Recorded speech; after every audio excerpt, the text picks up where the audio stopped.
I'm Chaplain Dennis Keith Hale, and I think I can change your life forever.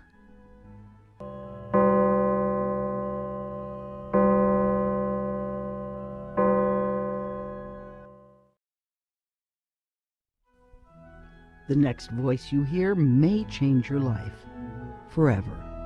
This is the voice of the chaplain of a ministry like no other. Here he is, now making his way to the mic. Please help us in welcoming the chaplain, Chaplain Dennis Keith Hale. Well, hi again, and glad of it. Ladies and gentlemen, I'm Chaplain Dennis Keith Hale, coming to you from our beloved Lighter Than Air Ministries here in the Music Sanctuary. Thank you for joining us today on the Spiritual Side of Cannabis.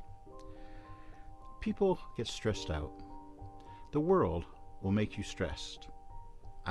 Each day, I speak with people who are in need of some sort of relief, a release, a way of getting over what's going on with them. So let me tell you what you do. We have 2 programs, and I'll outline both of them to you. And each of them work well, one a little better than the other, and I'll explain it as I go along. Number 1 is the CD challenge. We call it CD challenge because most people have CDs, or was their last way of collecting music. Some, of course, a lot of the younger people have MP3s and different audio files, and that works too. So the CD challenge. Oh, by the way, we've had over 40 people do this now. 40. And they each report a wonderful relationship back with their music, back with themselves. Not watching other people on TV live lives, but living lives themselves. It's very important. Life is much too wonderful to be squandered. So, what you do is you go to your medicine chest. Not your medicine chest. Your medicine chest won't solve anything for you. Probably it's just full of old medicines that you should recycle properly. But go to the other medicine chest in your home. I'm talking about your record, tape, CD collection. There you'll find the answer to so much that you need in your life. Sitting right there on a shelf, probably dusty at this point. I put mine in a big banana box and put it under my bed. But it was hard to get out, so every time I told myself I would just select certain CDs. Well, that didn't work either, because just when I did that, I wanted the other ones. You too, huh? Well, what I want you to do is go to your collection of music, whatever it is, and look and see what you can identify as the very first one, the very first CD or record or that you yourself got, whether it was a gift or you bought it yourself. And that starts your trek, your CD challenge. I call it a challenge because you want to be better. You want to have a higher plane on which to live. So this is available with or without marijuana. Of course, music and marijuana together form the perfect pairing and relieve your stress much faster. But music alone, behold the power of music, for it is real. The power of music alone can save you. So you go to the very first CD you have, the very first record, and you put it on and you listen to the whole thing. Each piece represents a moment in your life. Each record or CD that you got is a gift during Christmas or something you just had to have after listening to it on the radio. That's how I am. That's why I love radio still, because radio can introduce you to new music, things that you've not heard before. I have a friend, Big Dave, has a Rockabilly Roadhouse program on Saturday mornings here on our local station, KRSH, KRSH.com, the Crush we call it. And he has 2 shows. One is called the Rockabilly Roadhouse, where he's always playing music that I, after a 45-year career in the music industry, still don't know about.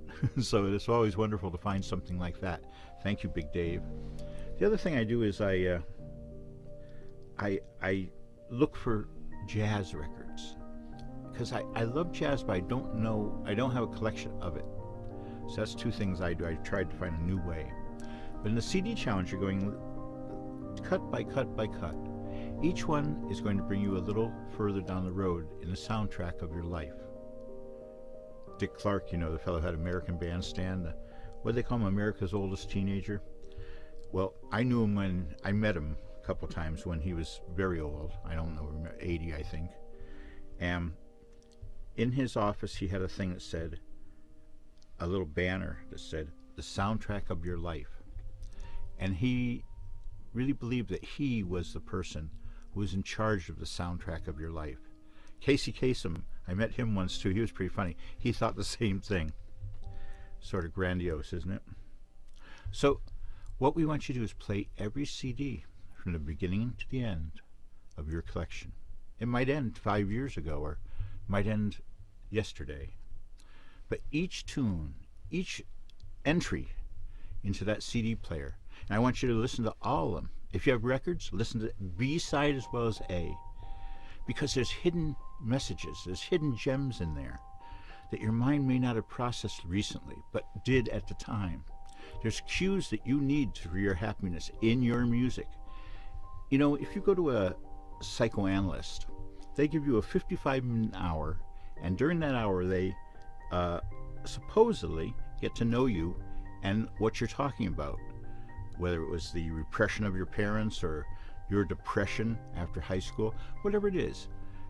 You have to tell them the information. They don't have anything evident in front of them.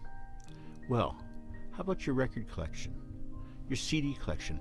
It knows you by heart, and you know each of the tunes. If you're like me, your records contain clicks, pops, and skips, where each one is a different moment in my life.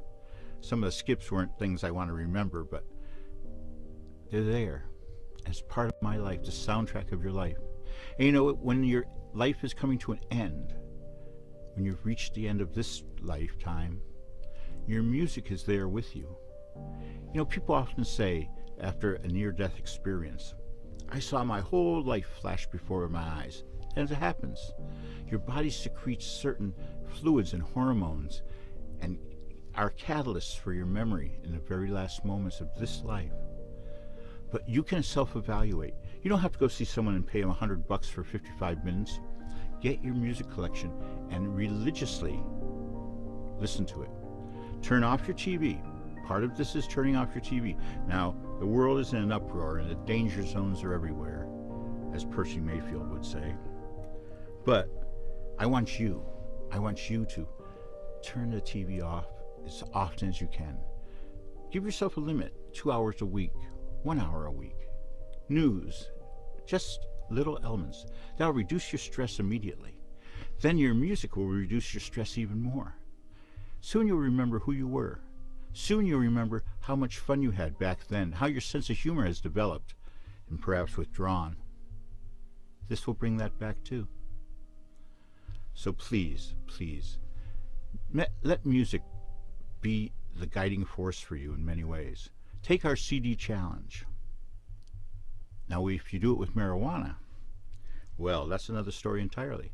It enhances the experience. You see, marijuana, unlike booze kills brain cells. I used to love to get boozed up and listen to old records, and now I get maudlin. As my brother used to say, don't be maudlin. Well, it happened to me because sometimes I would listen to music and remember sadness. But that's part of it. That's why it's so successful.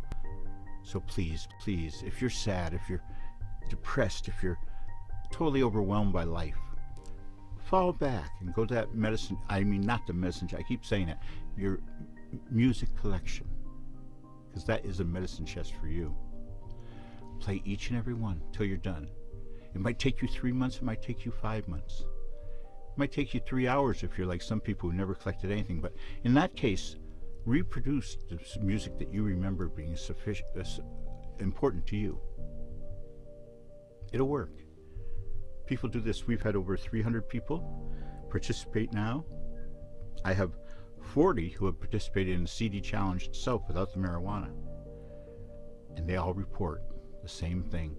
It took 3 days to get off that damn TV, 3 days of not watching it. And thereafter they were free. They were free. They went to music. They went out to music. Music became important again in their life. See, because it's the rhythm of life. Just as our mother's heartbeat started it for us. We spend our whole life searching to find a harmony to mother's heartbeat. I hope you can find it too. Hey, here's our web address, Get in touch with us. We can help you. We can make your life better. You can make your life better. Let us tell you how. I'm Chaplain Dennis Keith Hale, and as we leave this week, I would like to say, as we often do, as you go through life, there's going to be times in your life when you need mercy. And as you go through life, may you go with grace. Chaplain Dennis Keith Hale saying good night from the Lighter Than Air Ministries. Good night. And with that, this ministry, like no other, bids you good night. If you need additional information, want to offer your testimony, or need to consult with Chaplain or any member of our ministry, visit our contact page and email the ministry, and we will be in touch. We care about you, and as always, until next week, may you go with grace.